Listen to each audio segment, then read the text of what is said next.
Ha, demak, pochcha chimkentlik. Chimkentlik. Men o'zim ham chimkentlikman. Chimkentda men o'sganman.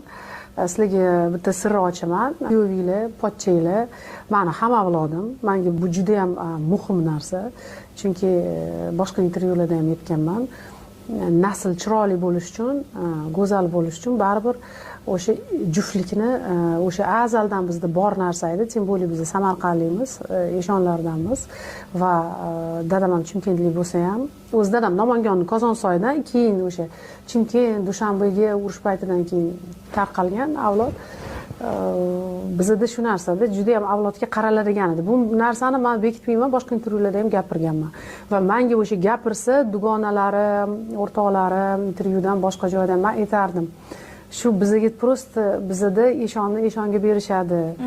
Shu narsa vidima emas, endi shu narsa ushlab turibdi.